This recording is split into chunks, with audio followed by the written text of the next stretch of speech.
Hubbard knew Scientology would be unwelcome, so he devised a top-secret battle plan. He called it Operation Goldmine. Using a cover name, the United Churches of Florida, Hubbard issued secret orders to take over the town.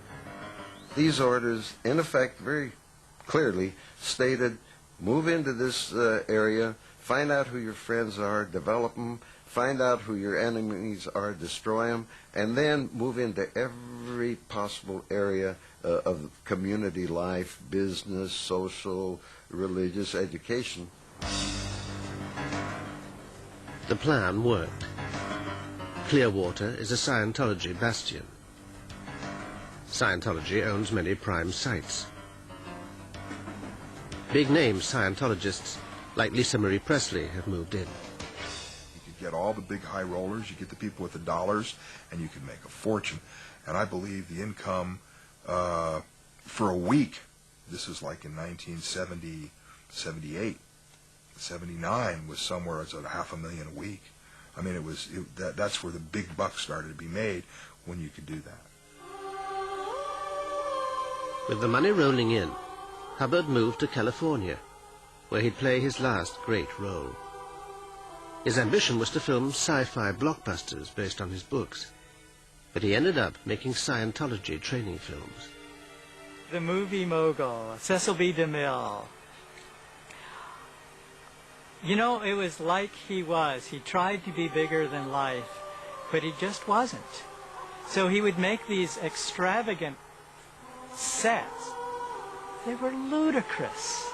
They were not big productions. They were just silliness. They were an egomaniac. He tried to be flustery and big and powerful, but if you looked, just stepped and observed, you could see that he had fear about everything. And finally the fear came down to dust particles. Little teeny dust particles. He had phobias about dust.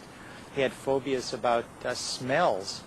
He had phobias about sounds. So he would hear sounds that weren't there.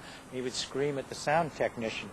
And he would see things that weren't there, and he would scream at the people who were framing the shot. And he would smell smells that weren't there, and he'd have people rinse his clothing some 13 or 15 or however many times. In 1977, while Hubbard was away making movies, the FBI caught up with the Snow White operation and raided Scientology headquarters in Los Angeles and Washington. Hubbard's wife, Mary Sue, and 8 other Scientology executives were convicted and sentenced for conspiracy and stealing government documents. Hubbard disappeared, never to be seen publicly again.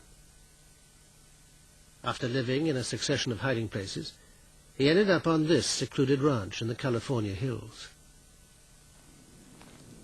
Secrecy has veiled his final years, but one man, Robert Vaughan Young, who was then a Scientology public relations officer, was later given a description of Hubbard by one of his guardians. This, and evidence from Hubbard's autopsy report, paint a sad picture. He had grown a beard, he had grown his long hair. The nails were long, very much in the same problem as they found out with Howard Hughes, unkempt nails.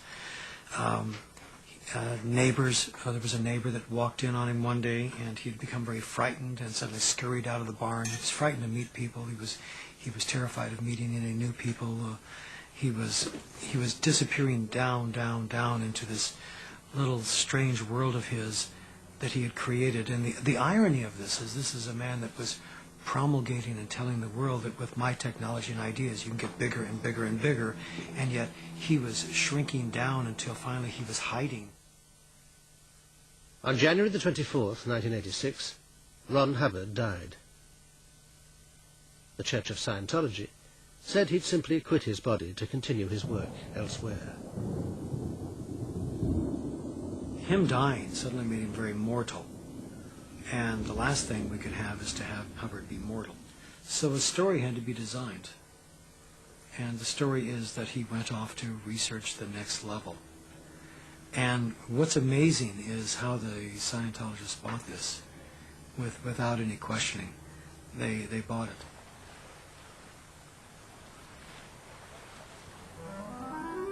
Today, the L. Ron Hubbard image is carefully protected by the Church of Scientology. It says he is the greatest humanitarian in history. Hollywood has named a street after him, and millions of dollars roll into Scientology every year. It continues to preach that Hubbard's teachings are the best solution to the mental problems of the world. The personal tragedy is, one mind Scientology did not appear to help was that of its founder.